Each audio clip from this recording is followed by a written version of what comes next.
Bismillahirrahmanirrahim. Assalamualaikum warahmatullahi wabarakatuh. Alhamdulillahilladzi bi ni'matihi tatimmus shalihah. Asyhadu an la ilaha illallah wahdahu la syarika lah. Wa asyhadu anna Muhammadan 'abduhu wa rasuluhu alladzi la nabiyya ba'dah. La haula wa la quwwata illa billah. Subhanaka la ilma lana illa ma 'allamtana. Innaka antal alimul hakim. Amma ba'du. Berjumpa kembali sahabat Iktibar TV, sahabat yang insya Allah gemar dan suka mencintai mengambil pelajaran daripada kandungan atau konten-konten yang ada insya Allah di video kami. Mudah-mudahan senantiasa menjadi peningkatan daya semangat ibadah dan untuk semangat memperbaiki diri bersama-sama dengan teman-teman kita semua. Terlebih utama puji syukur kehadirat Allah, salawat dan salam terlimpah tercurah kepada Habibullah Nabiullah Rasulullah Sayyidina Muhammad Sallallahu Alaihi Wasallam, keluarga dan sahabat-sahabatnya yang senantiasa setia mengamalkan sunnahnya, dan kepada seluruh atba'ut tabi'in, dan kepada segenap umatnya, mudah-mudahan termasuk kita di dalamnya. Telah hadir di tengah-tengah kita sahabat yang sudah mumpuni dan istiqomah dalam hijrah, bahkan sudah mumpuni dalam bersunnah, termasuk cara bertiga, tampan luar biasa aslinya, tapi karena dibalik dengan tinggal jadi kelihatannya kayak Sunan orang Indiaan sana. Alhamdulillah, beliau namanya adalah AA, lebih panggil beliau Bayu. Nanti mungkin nama lengkapnya biar beliau saja yang langsung perkenalkan diri. Silakan. Alhamdulillah. Allahumma sholli wa sallim ala rasulil karim. Amma ba'd. Ya, mulai nama berarti ya. Nama. Ya, alhamdulillah bisa silaturahmi ke sini sebelumnya, Masya Allah, bersyukur kepada Allah. Nama lengkap mungkin kalau di luar saya lebih sering dikenalnya Bayu. Bayu. Nama lengkap panjangnya Bayu Chandra Bahari. Bayu Chandra Bahari. Nah, ke Sunda-Sundaan ya atau ke Jawa-Jawaan? Memang kebenaran dari 5 anak dari keluarga ini namanya agak ke tokoh pewayangan dahulu. Iya. Jadi ada Bara, ada Bisma, ada Andika. Ini ke Bahari. Nah, ini ke Bahari. Lautan mungkin diharapkan untuk menjadi lautan ilmu nanti. Amin ya Allah. Anak keberapa dari Saya anak pertama dari 5 bersaudara, laki-laki semua. Laki-laki semua, paling bungsu baru perempuan. Tinggal di mana? Asli Sukabumi. Sunda ya? Sunda. USA. Orang Sukabumi asli. Subhanallah. Nah, dulu akhirnya merantau mungkinnya ceritanya. Merantaunya deket ya. Jadi Sukabumi cuma ke Bogor. Awal ke Bogor akhir 2011. 2011. Itu merantau bersama dengan istri atau buka lembaran baru atau dalam rangka belajar, sekolah atau cari maisha? Dulu masih sendiri sih. Sendiri. Kan waktu dulu pindah ke Bogor ini salah satunya ya kalau flashback ke belakang itu karena diusir, bahkan diusir sama ibu almarhum dulu. Ya, jadi dulu dari pesantren keluar pesantren kuliah, akhirnya kuliah nggak benar, seneng main motor. Saya senang main motor. Dari tahun 2008 saya main motor, senang menjelajah kemana-mana ke beberapa kota. Saya main motor. Gangster ya, gangster bukan klub lah. Kalau sekarang sih motor custom, motor custom chopper dan lain-lain lah. Saya dulu senang banget sama motor chopper. Akhirnya karena kuliah nggak benar, akhirnya ibu almarhum dulu, yaudahlah korbankanlah anak Ijima katanya. Masih ada 4 anak inilah katanya bisa dididik. Akhirnya baru hijrah ke Bogor tanpa ada bekal apa-apa, nggak punya ijazah apa-apa, bahkan ya akhirnya awal dari Bogor itulah baru kenal dengan berbagai macam dunia yang gelap sampai seperti ini tampilan. Jadi yang bertato ini hasil dulu ketika berhijrah ke Bogor itu. Waktu di Sukabumi belum begini. Oh, belum. Masih soleh, masih lingkungan pesantren. Masih bersih, tapi udah dalam lingkungan motor. Ya udah kenal lah dengan minuman gitu. Cuma pas ke Bogor, Lebih parah. tambah parah. Dia pindah dengan tambah parah. Iya. Dengan bermacam dunia, human trafficking, bandar narkoba, pemakai narkoba juga. Sampai berapa 2 kali lah mungkin ketangkep. Di Bogor ini. Di Bogor ketangkep sampai akhirnya polisi ya kalau udahlah kamu pulang aja ke Sukabumi, kamu di sini terus, ketemu lagi tangkap lagi. Akhirnya pindah ke Sukabumi, hanya beberapa bulan di Sukabumi, datang lagi ke Bogor dengan keadaan sudah bersih dari narkoba. Tapi kalau minum masih ya, kalau minum masih. masih. Jadi episode Sukabumi itu badan bersih, latar belakang pesantren. Berapa tahun menunggu? Dulu saya mondok di Pondok Modern Assalam. Warung Buddha. Ya. Beberapa tahun di situ, pindah, setelah keluar baru masuk ke sekolah umum. Jadi loncatnya aneh, dari pesantren malah masuk ke umum, malah kuliah karena waktu itu senang film. Akhirnya kuliah di perfilman dari pondok yang harusnya ya tarbiyah syariah malah ini ke film nggak film jadinya. Ya, sewaktu di pondok sudah ada hobi motor belum? Oh belum, saya pondok kan setelah lulus SD, jadi SMP. Basis pisan gitu pas mulai belajar mengenali kebutuhan ilmu, pas lagi mencari identitas diri, masuklah ke pesantren. Namun dorongan dari orang tua karena lingkungan mungkin ya.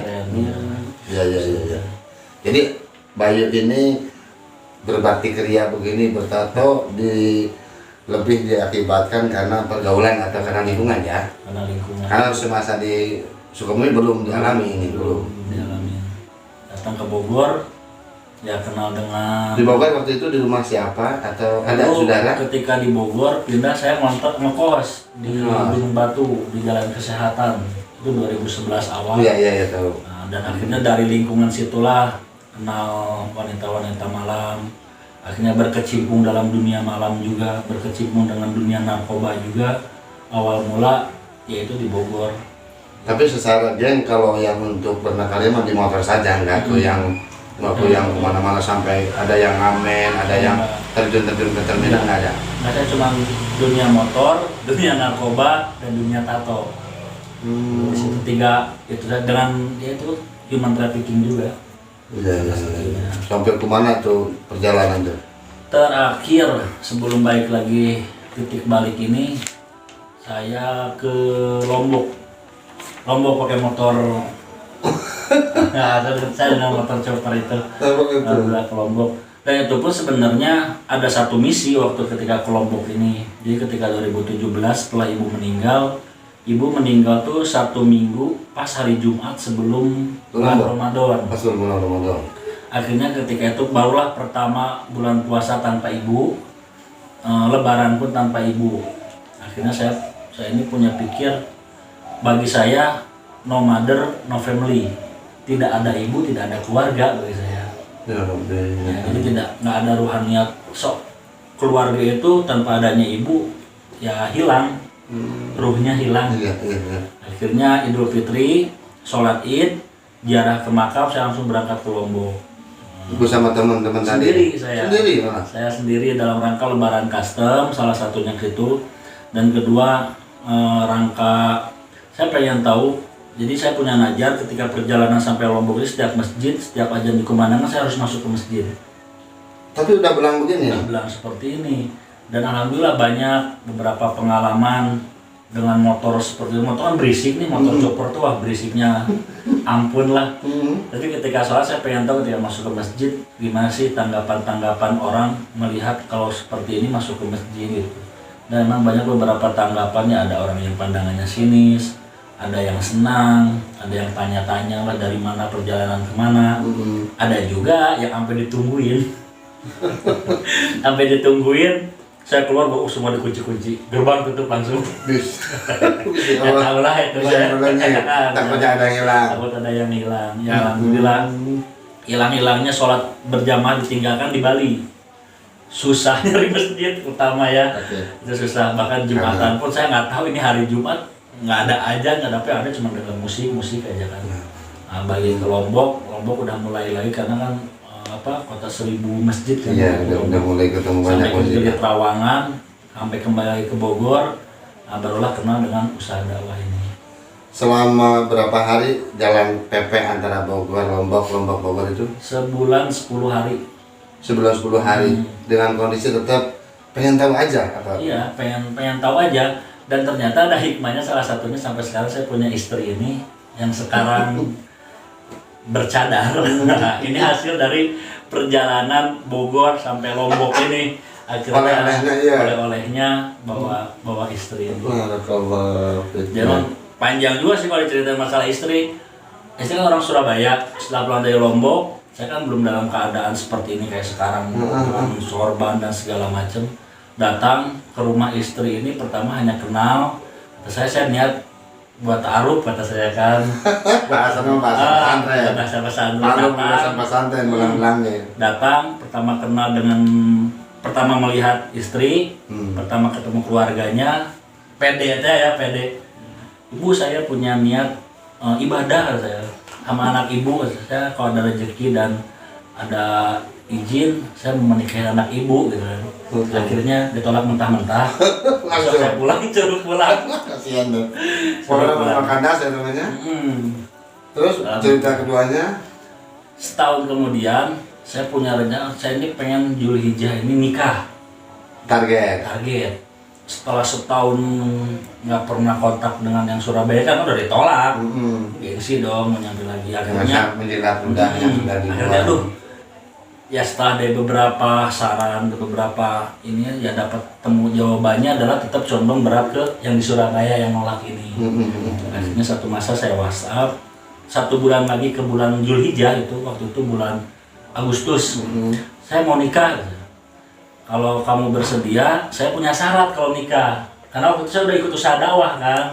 Malah antum yang nyaratin? Iya, udah ditolak kasih syarat. Ini kasih syarat. Karena kalau udah nikah, saya mau pengen pakai baju yang syariah, walaupun belum bercadar. Saya pengen pakai syariah. Kedua, saya punya budget nikah itu cuma 5 juta. Itu pun udah dipakai ongkos dan segala macam, kurang lebih sisa 2 juta buat beli mahar, bayar amil, dan sisanya terserah lah. Terus ketiga, saya mau nikah tanpa ada di resepsi dan segala macam. Saya pengen akad hari Jumat jam 9 sebelum Jumatan, akad saja udah cukup, kata saya. Kalau terima alhamdulillah, kalau enggak ya udah, kata saya kan. Ini saya kirim surat beberapa perlengkapan dari KUA setelah yang urusan saya selesaikan, saya kirim ke sana, ke Surabaya. Hampir 2 minggu belum ada jawaban, nggak ada surat kiriman kan, nggak ada surat kiriman balasan dari KUA di sana. Diterima atau enggak? Akhirnya 1 minggu mau masuk bulan Zulhijjah, adalah kiriman. Kayak fix berarti kalau udah ada kiriman. Akhirnya ke orang tua, saya mau nikah. Ada calonnya, ada orang Surabaya, udah lihat, terus gimana? Dia tolak pertama, terus ngapain kamu kesana? Udah berangkat aja, saya kesana jadi wali saya. Ini berangkat, nyampe di sana hari Kamis malam, Jumatnya besok langsung akad. Jadi pertemuan kedua langsung akad. Unik banget ya. Iya. Pasarannya lewat WA. Pasaran pertama ditolak. Pasaran kontak langsung nikah. Pertemuan kedua langsung nikah, dan udah disetujui. Dan emang awalnya kenapa dulu tolak? Jadi dari mertua ini pengen punya menantunya tuh ustad.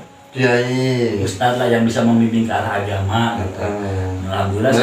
Nggak percaya kan awalnya namanya kawas kiai ustad namanya. Karena kan dulunya kan masih urakan. Alhamdulillah, kata gue, setelah kemarin beberapa waktu, ya Bu, alhamdulillah, kata saya. Walaupun belum ustadz beneran, kata saya. Tapi sekarang alhamdulillah ya, salah satunya mungkin pekerjaan saya, ya bukan pekerjaan sih mungkin ya. Saya ngajar buat Al-Quran dan Fikih Dasar tuh di Yayasan Rakit Foundation, salah satunya di sini. Sebentar, mau nanya. Bayu itu pernah mondok di lingkungan pesantren, di lingkungan orang yang insya Allah rata-rata alim ya? Iya. Tapi kemudian pas datang ke Bogor, tiba-tiba pengen bertato, dan tato itu di lingkungan pesantren itu identik dengan negatif. Iya. Itu apa yang membuat Bayu? Makanya hayang di hobi itu buat apa itu awalnya? Awalnya, ya itulah ya. Awalnya dicoba-coba. Hayangnya apa? Apa karena coba aja kalau awalnya. teman-teman yang lain kan Saya bertato karena saya berpikiran tato itu keren. Tato itu adalah melambangkan sebuah kejantanan. Tato itu merupakan sebuah titik pergaulan yang tinggi, kelas tinggi gitu. Kalau Bayu sini apa motivasi? Saya awalnya emang coba-coba awal mungkin seneng karena saya seneng gambar. Kalau dulu kan di pesantren saya seneng kaligrafi, bikin Tapi nggak di badan juga iya. kan? Akhirnya pas kesini ke Bogor, wah kata saya jadi seneng tato, dan ternyata tato itu ketagihan. Ada ketagihannya juga. Walaupun dalam tinta ini nggak ada zat adiktifnya, tapi memang secara psikologis itu kecanduan. Kalau sudah bertato pasti nambah. Kecanduan pasti nambah. Akhirnya nambah. Saya nyembunyiin tato selama 2 tahun Dari orang keluarga. tua. Dari orang tua. Karena kan pertama orang tua, ibu dosen di kampus Muhammadiyah. Bapak juga dinas pendidikan di Kemenjor di Sukabumi. Jadi saya benar-benar Ini kudu rapi ya. rapi aja. Kalau sengaja-ngaja begini selalu aja ngareng muka. Iya, akhirnya setelah 2 tahun saya ke almarhum dulu, Mas saya pengen pulang, kata saya pengen lebaran sama keluarga, saya pengen puasa sama keluarga. Ya udah pulang aja, kata. Karena waktu itu diusir kan. Akhirnya, tapi mah kata saya baru pulang udah keadaannya seperti dulu. Kata. Pertama saya udah bertato, kata. Ya udah pulang aja nak, kata. Akhirnya saya pulang. Setelah pulang baru diinterogasi, pulang pakai sweater, mana tato juga pas dibuka, Masya Allah kayak ini udah penuh, tato udah waktu dulu ngebatas, jadi cuma sini karena pakai sweater, pakai kemeja kan ketutup, belum nyampe leher muka. Hanya dulu ibu berpesan, ya udahlah kalau udah bertato, untung alhamdulillah almarhum ibu ini open mind orangnya, jadi ya udahlah yang penting kamu baik dan segala macam gitulah, jangan nambah lagi, katanya. Ya udahlah setelah itu. Ini setelah ibu almarhum meninggal, ya itulah tadi banyak kegalauan yang ini akhirnya baru nambah sampai ke muka. Tadi karena kegalauan dan karena ibu tidak ada, no family, pusing, belangan sekalian. Adalah dicoreng-coreng apa ya? Mulai tahun berapa itu bertato? Ya itu berarti setelah pindah ke Bogor ya akhir-akhir 2011. 2012-an 2012-an lah ya. Awalnya kan di sekitar badan dulu aja. Awal cuma ngebatas kan ke badan. Akhirnya kesini ngerembet setelah ibu meninggal, baru tuh sampai ke muka. Kalau ditangkap, yang cerita ditangkap itu pertama tahun berapa? Ditangkap tahun berapa ya? 2000. Sempat nginep? Iya kalau nginep. Saya masuk, sore masuk, besok pagi keluar. 2 tahun berturut-turut tuh itu. 2 tahun berturut-turut pokoknya. Itu karena pakai atau karena yang pas pertama ketangkap sebagai bandar. Nah, yang kedua ketangkap sebagai pemakai. Iya. Nah, alhamdulillah. Nah, sekarang alhamdulillah kalau ke lapas Paledang sekarang malah jadi ceramah. Iya katanya ada nggak pengisi juga di yayasan, ngisi ngajar juga di lapas, ngisi juga. Sampai ada yang cerita itu Ustadz Bayu ngapain juga pakai bertato ya. Dia pengen nyawa aja, pengen tahu aja katanya. Oh seperti apa nanti orang memandang orang bertato. Iya yang tadi sampai pernah ke Lombok juga kan pakai motor di gulung-gulungin, hampir masih sampai pengen tahu. Nah, karena keingintahuan tadi ya benar. Tadi aja. Ya, jadi ketika perjalanan ya banyak satu pengalaman ya hal-hal seperti itu. Pulang dari Lombok, barulah bergerak di dakwah ini. Siapa yang ngajak pertama? Kalau ngajak secara pribadi nggak ada, cuma saya kenal dari Facebook. Ada namanya, kalau orang pertama yang saya waktu itu ada namanya Danto. Orang? Dia orang Lewiliang, sekarang tinggal di Subang, karena istrinya orang Subang. Danto, saya WhatsApp, kata saya nih, dia baru dakil, ngumpul di mana sih? Gitu. Oh, anak-anak begini teh, model begini ngumpulnya di mana? Kawan, malu ikut-ikut pengajar, saya nih model-modelnya di mana nih? Nah kebetulan waktu ada foto Didu juga, yang pasti postingan itu kan, Danto posting sama Didu lagi pulang dari India kayaknya.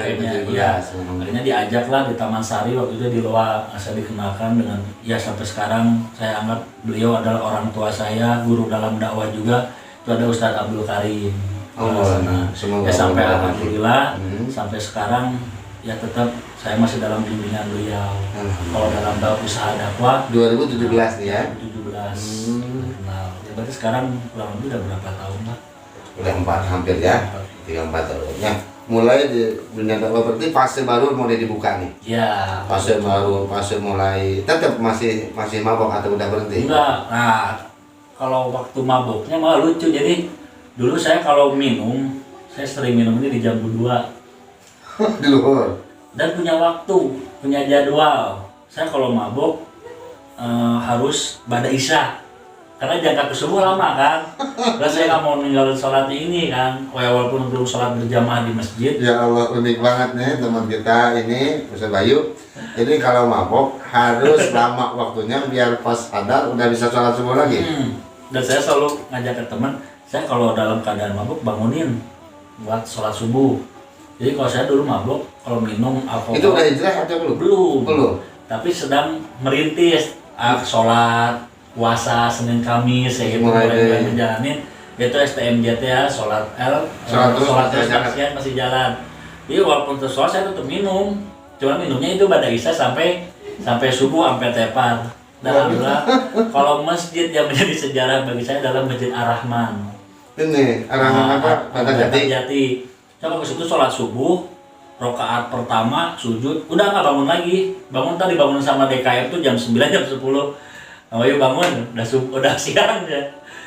Itu terus sampai kurang lebih nggak sampai sebulan sih, rutinitas seperti itu. Akhirnya capek ya kerja.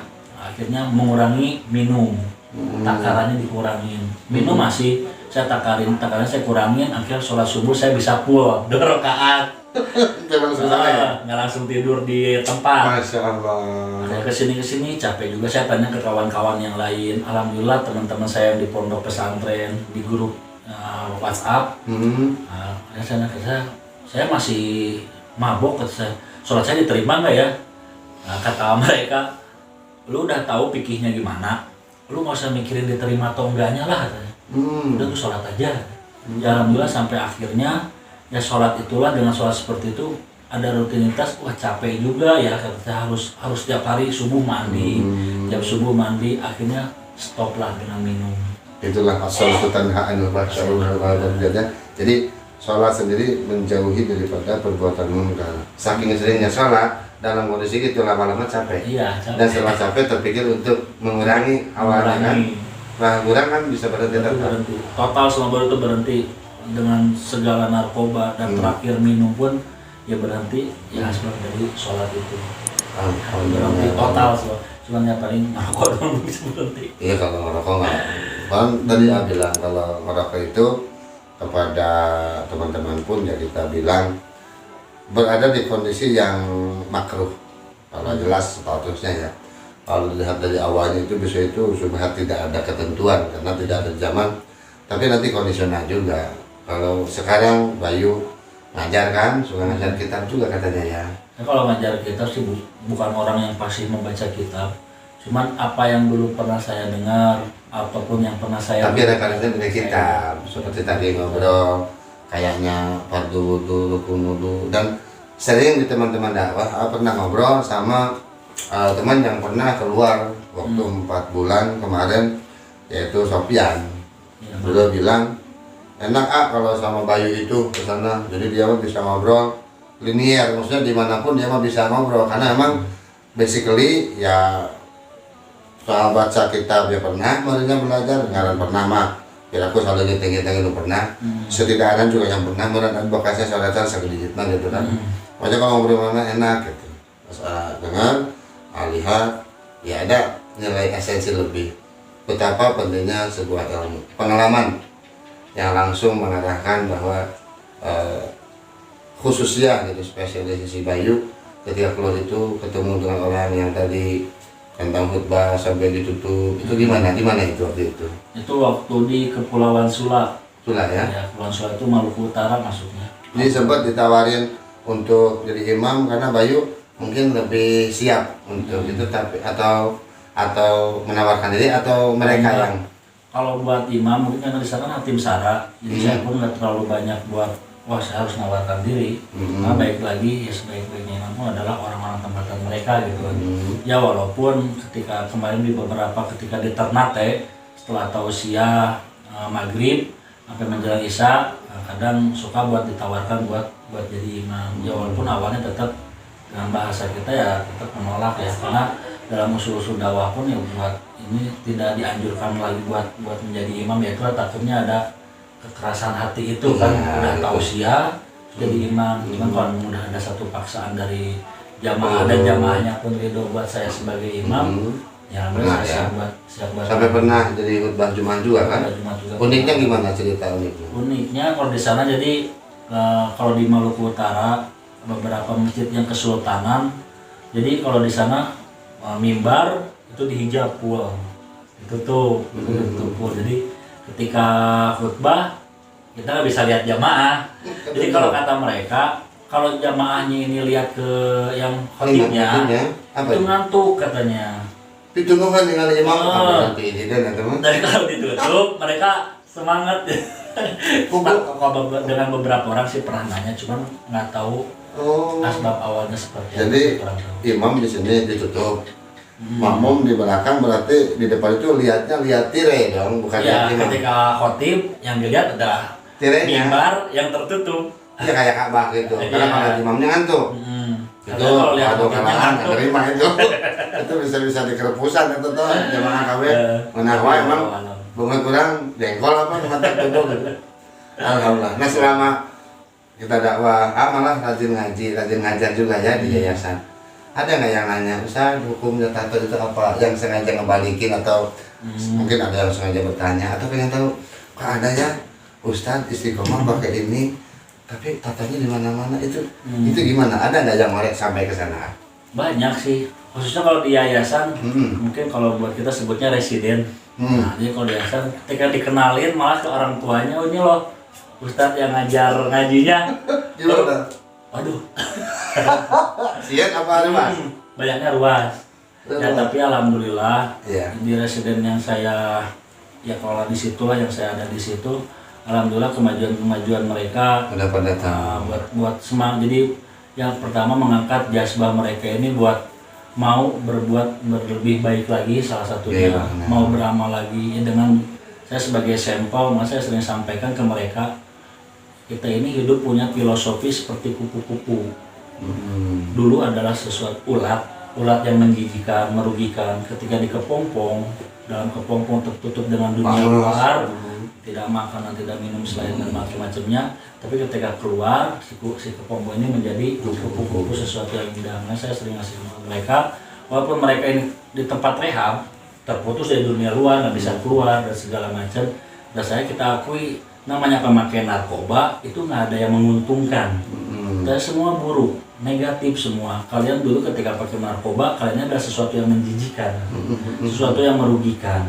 Sekarang kalian ada di tempat rehab, ini adalah menjadikan kepompong untuk mengalah diri dunia luar, terputus berkomunikasi dengan keluarga dan lain-lain. Ini menjadikan wadah kalian buat bermuhasabah diri. Kenapa? Biar keluar dari sini, dari tempat rehab, kalian bukan keluar dari tempat rehab, tapi kalian keluar dari kayak seperti dari pondok. Kalian jadi senang sholat, ngerti rukun-rukun sholat, ngerti rukun bacaan-bacaan sholat, wudu, baca Al-Quran, ngaji dan lain-lain. Biar kata saya, orang lain menganggap orang-orang, itu orang-orang rehabilitasi narkoba, pemakai narkoba tuh, pecandu narkoba, nggak apa-apa. Toh kita tidak mencari ridho dari manusia, tapi di dalam kini orang nggak ada yang tahu kita di sini belajar ngaji, belajar sholat, belajar wudu, dan itu menjadi nilai plus daripada mengharapkan ridho orang. Lebih baik kita mengharapkan ridho kepada Allah. Itu di lapas mana? Ini di Yayasan Rakit Foundation. Rakit Foundation. Di Wanajaya. Wanajaya di situ. Aktivitas di situ Senin dan Kamis. Luar biasa ya. Jadi kegiatan sehari-hari itu seperti itu aja. Iya. Kalau yang ngorek-ngorek tentang itu Ustaz kenapa atau jadi Ustaz kalau pakai tato ada enggak? Kalau yang ngorek ada sih yang beberapa pengalaman pun kemarin ketika di Maluku, bahkan katanya oh itu ada orang Kristen masuk masjid sampai dijauhin. Dikira orang Kristen. Ya alhamdulillah ketika mereka orangnya mau tabayun, tidak mengira-ngira dari luar, hanya ngintip nggak mau masuk gitu. Tapi mereka warga-warga di sana orangnya senang buat tabayun. Nanya, akhirnya kita ngobrol. Oh iya, baru dia mereka mengerti setelah kita. Boleh diceritakan pengalaman obrolannya tentang tato mungkin? Nah dulu namanya ada di Desa Ona, itu di Maluku Utara di Kepulauan Sula itu. Jadi ketika itu saya diputus oleh Amir buat tausiah maghrib. Jadi saya Bayan tausiah maghrib, ya. bayan maghrib. Oke. Ini saya sampaikan pertama yang saya sampaikan adalah muatan kenapa sih harus keluar di jalan Allah jauh seperti ini dan lain macam. Nah, ketika di tengah saya dipotong Jamaah. sama jamaah di sana sama imamnya. Oh, ustadznya ada tokohnya. Nah, beliau menanyakan tentang masalah ini orang bertato gimana kalau sholat katanya kan. Nah, akhirnya saya pun mencoba buat menjabarkan dan alhamdulillahnya dari ustadz di sana dia tabayun dan saya pun mencoba menyampaikan tanpa menyinggung yang lain gitu kan. Apalagi terlebih waktu itu ada Sofian juga kan yang bertato dan ada juga jamaah ya buat mengklarifikasi juga kan saya. Akhirnya saya sampaikan yang pertama saya menyampaikan melalui dari ilmu dunia dulu lah dalam umum. Universal itu dari biologi. Terus saya manusia setiap makhluk hidup memiliki hawa panas dalam tubuhnya. Babi mengeluarkan keringatnya melalui pori-pori. Anjing tidak punya pori-pori mengeluarkan hawa panasnya dari mulut. Dari mulut itu kan ngeler. Kata saya, begitupun manusia ini mengeluarkan keringat. Bukti hawa panas.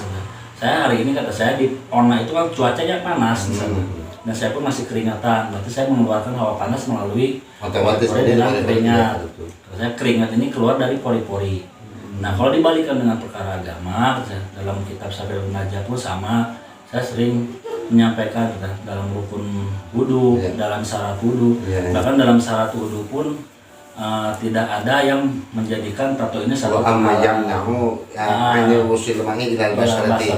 Itu salah satunya tidak ada sesuatu apapun yang menghalangi air masuk ke dalam kulit. Tatoan tapi bisa ngaji saudara.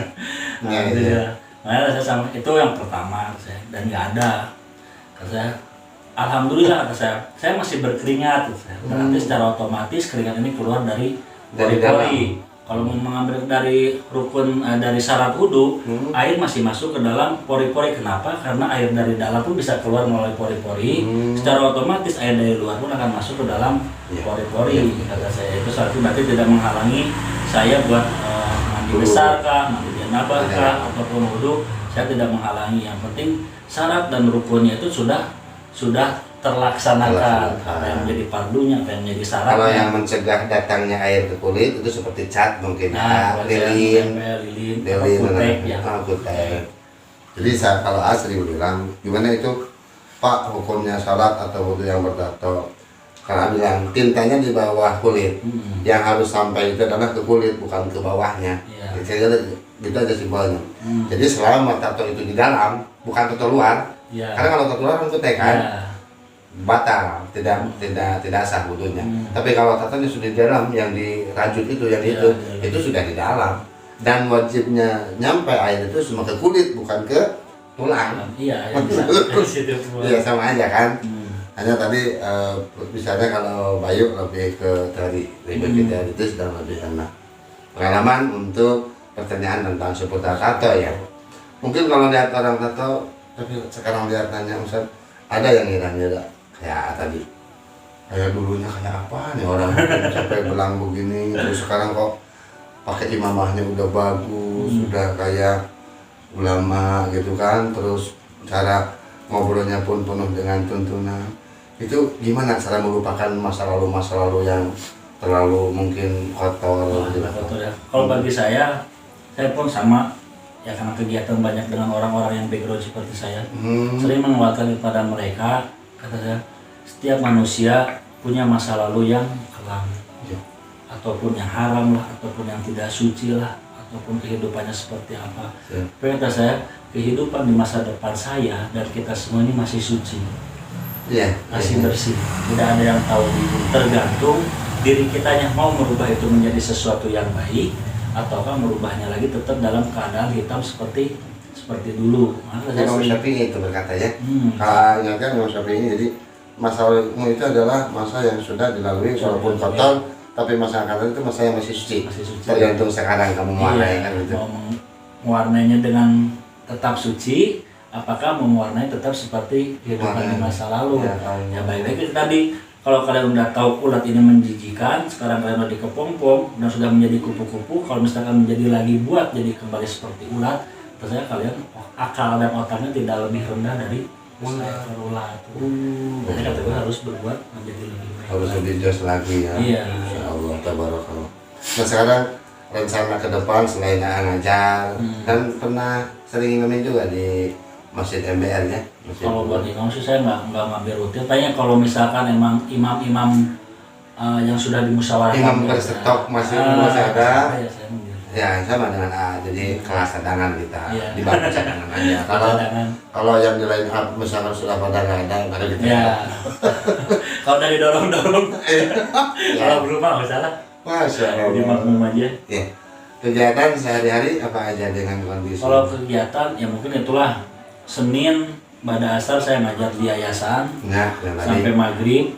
Setelah maghrib saya langsung ke Cilendek, di Masjid Al-Ansor Cilendek musyawarah. Hari Selasa saya musyawarah halaqah masuk ke Taman Sari. Hari Rabu kemarin sih saya ada satu kegiatan ditawarin dari kafe juga katanya. Di kafe Homer. Harusnya hari ini saya masuk, cuman kemarin dari orang kafenya nyampaikan karena lagi ada perubahan staf. Jadi hari ini masih ditunda. Ya, itu antum yang ngajar di Homer itu. Homer buat karyawannya.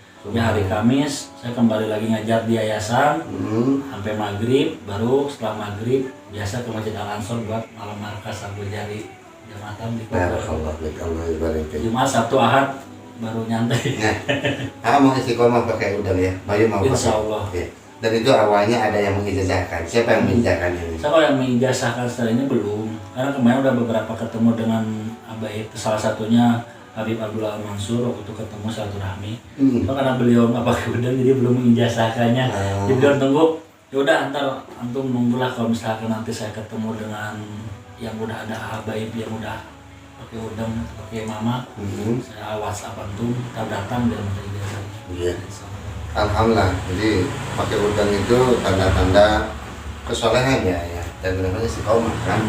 Ya minimal istiqomah berbuat untuk tidak STMJ lah. Iya. Kalau masih ngerokok-rokok mah barang-barang yang menurut AA tidak begitu berat sanksinya. Karena ada loh guru-guru AA dimanapun ya semuanya pasti pada merokok. Maaf, bukan berarti sedang menceritakan tentang merokok, tapi setidaknya kita meletakkan hukum rokok gitu. Kalau hukum rokok itu adalah makruh, tidak ada yang sampai haram kecuali kalau dialami oleh seseorang yang mengidap penyakit yang bahaya apabila dengan rokok maka haram. Tapi kalau kayak kita, ada orang yang bagi saya rokok itu sebuah keharusan. Karena apa? Saya akan menyambung, saya akan connect, saya akan berbicara banyak dengan rokok. Ada yang seperti itu. Dan saya tidak mempermasalahkannya. Misalkan antum asal jangan kayak sedang dakwah, sedang ajar aja kan lewat merenjah. Tapi dengan istiqomah karena dulu apa pernah pakai udang. Dulu itu asal pakai udang. Ada satu kiai ngomongin nih. Kalau udah ngerokok terus Wan, kalau di antar mau balik dipanggil Wan, emang kamu itu gak pantas udang jubah ngerokok. Iya, taruh salah satu, disuruhnya mungkin naruh rokok, udang pakai. Tapi pikiran ngapain saya pakai naruh rokok, saya taruh udang aja. Jadi udang nggak buka, ganti kecil, rokoknya tetap supaya tidak kan harus pilih salah satu. Nah, tanya ke ulama kan ke guru, jadi gimana masalah udang? Iya, udang itu pakaian solim, tidak pantas disatukan dengan pakaian orang biasa. Kalau merokok kan pakaian orang biasa, kayak kita nih. Jadi kalau pakai udang, apalagi di jalan, apalagi mau ceramah, jangan ya, baik gitu. Saya nggak kuat, saya nggak kuat. Jadi insya Allah nanti kalau lihat Bayu istiqomah, ngikutin lagi. Siap. Alhamdulillahirrahmanirrahim. Ada pesan-pesan yang langsung buat teman-teman dari pengalaman apa mungkin saya kan waktu 10 atau 15 menit untuk menyampaikan pesan yang pesan-pesan positif, jangan pernah putus asa untuk berbuat baik atau pesan langsung mungkin. Jadi kalau bagi saya intinya sih emang semua kadang dalam setiap seseorang mau berhijrah itu selalu lingkungannya adalah faktor utama ya, karena umat akhir zaman ini ya itulah imannya masih iman suasana. Ya, kadang ya harus, kadang ya dehul, ya kan. Kadang hari ini, kadang hari ini masuk. Coba kalau dari nggak kayak lebih gitu kan. Tergantung dengan siapa lingkungannya. Rasakan mau angke masih kayak gitu. Ada pernah mahan, kena gaya. Kerengurangan mah. Tas baru disimpan. Ya seperti itu kita ya. Gimana supaya kiat ke teman-teman coba? Kalau kiat buat ke teman-teman, saya tetap mengambil asasnya dari Al-Quran surat At-Taubah. Ya ayyuhalladzina amanu taqullaha wa kunu ma'as-shodiqin. Nah itu, bagi orang-orang yang beriman, bertakwalah kepada Allah dan hendaklah kalian berkumpul bersama orang-orang yang benar. Nah, ketika kita tanya orang benar ini siapa sih orang yang benar? Tentunya benar kita ini pengen benar menurut Al-Quran, benar menurut Allah, benar menurut Nabi Shallallahu Alaihi Wasallam. Bukan benar kadang kita di dunia hari ini, wah ini pejabat banyak uang, harta, kaya dan segala macam, ini orang benar nih. Ataupun artis yang punya dengan popularitas dan segala macam, ini orang benar nih yang banyak buat dicita-citakan sama orang-orang lain.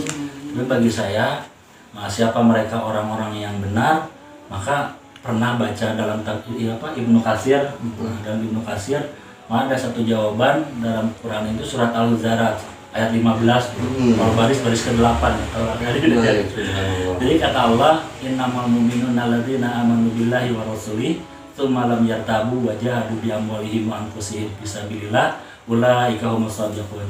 Maka bahkan kalau Al-Qur'an pun sepertinya ada satu ayat di sini innama, maka ketika ada innama ini kan ada apa? Kalau dalam sorot nun takilah ya. Betul. Itu ada satu makna penghususan. Banyak orang beriman, banyak orang mengaku Islam, banyak mengaku Muslim, tapi coba diulang diterjemahin yang tadi ayatnya bagus. Ya Quran surat Al-Hujurat ayat 15 ini innamal mu'minuna alladzina amanu billahi wa rasulih tsumma lam yartabu. Jadi sesungguhnya mereka orang-orang yang mukmin, mereka adalah orang-orang yang beriman kepada Allah. Maknanya ketika beriman kepada Allah yaitu dengan kalimat la ilaha illallah. Dan di sini adalah nafi jinsi, bagaimana kita menyingkirkan kan kecintaan kita kepada dunia. Maka sehingga Allah ini bisa masuk dalam kehidupan kita, wujud dalam kehidupan kita sehari-hari. Maknanya berarti kita harus beriman kepada Allah. Dan kedua beriman kepada Rasulullah SAW. Dan itu pun seperti bagaimana pernah sama Imam Malik itu dalam Mustadraknya, maka kata Nabi SAW, sesungguhnya telah aku tinggalkan 2 perkara kepada kalian, yang mana 2 perkara ini akan menjauhkan kalian dan bahkan tidak membuat kalian tersesat. Maka kata Nabi yang pertama adalah kitabullah dan yang kedua adalah sunnati. Berarti Al-Quran dan juga hadis Nabi SAW. Yang kedua itu, dan yang ketiga ada di situ semalam yartabu. Berarti tidak ada keraguan-raguan, tidak ada ragu-ragu. Berarti harus yakin bahwasanya cespleng lah gitu kan. Nah, lalu yang selanjutnya wajahadu bi amwalihim wa anfusihim. Bagaimana kita jihad, dan jihad di sini pun bukan jihad mutlak seperti dulu mungkin berperang, tapi jihad di sini ada salah satunya melawan hawa nafsu. Bisa juga kita mensiarkan ini agama, mendakwahkan ini agama, membawa ini agama. Bagaimana pikirnya dulu seperti pikir Nabi, bahwasanya umat Nabi ini bisa masuk ke dalam surganya Allah Subhanahu Wa Taala. Maka katakan ulaika humus shadiqun, dan mereka lah orang-orang yang benar. Salah satunya yaitu tetap berkumpul bersama orang-orang yang benar, berarti orang yang beriman kepada Allah, beriman kepada Rasul, tidak ada keraguan-raguan lagi, mau keluar di jalan Allah, mau dipikir agama, mau menyelamatkan diri, bahkan keluarga, ahli keluarga, orang lain pun agar selamat dari azabnya Allah Subhanahu Wa Taala. Yaitu salah satunya dengan harta, diri dan waktu yang kita miliki. Itu makanya itu disebutkan ulaika humus shadiqun, yaitu mereka orang-orang yang benar. Ya tinggal ke situ aja berarti kita gabungnya, berkumpulnya dengan orang-orang seperti itu. Jadi kalau tadi pesan terakhir jangan sampai jauh dari orang-orang yang benar. Orang-orang benar itu adalah orang-orang beriman, orang-orang beramal saleh, dan orang-orang yang bersungguh-sungguh, kemudian tidak ragu dalam hatinya, kemudian dia berjihad di jalan Allah dengan harta dan jiwanya, memikirkan bagaimana mengurusi agama Allah ini dengan baik.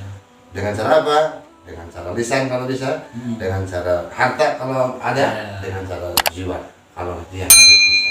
Dan semuanya adalah mengarahkan kepada orang-orang yang benar. Dan orang benar itu adalah yang mendapat pertolongan. Karena Rasul pernah ditanya juga, ya Rasulullah, kiat apa dakwah agar berhasil dalam dakwah? Aku punya 3 bagi kalian. Pertama, asidqu syafi'i, jujur, benar adalah penolongku. Jadi dimanapun kalau benar itu penolong. Ya. Sunnah, harta yang benar akan menjadi penolong, ilmu yang benar akan menjadi penolong, ibadah yang benar akan menjadi penolong. Asyidku Syafi'i. Wal yaqinu quwwati. Yang kedua adalah keyakinan kekuatan. Siapapun dia yang yakin, dia akan punya kekuatan. Mengapa para sahabat begitu perang, ayo jihad bisa iya, karena yakin kuat. Iya. 300 melawan 1000 kalah yang 1000. Karena yakin ada Allah, ada Rasulullah. Yang ketiga, wal hubbu asasi. Cinta sebagai fondasi untuk melangkah.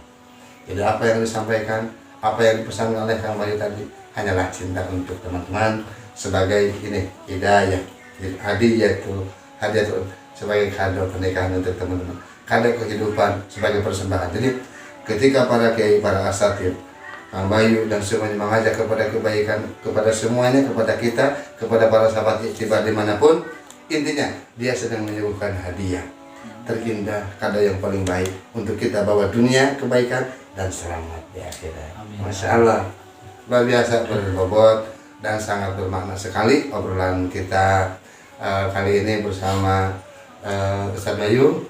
Dan alhamdulillah nanti di panggung-panggung ke depan, di sesi acara ke depan, mudah-mudahan Kang Bayu bisa kembali ngobrol dan sharing, acara sharing ilmu dengan kita semuanya dan dengan semua sahabat Etiba TV tentunya.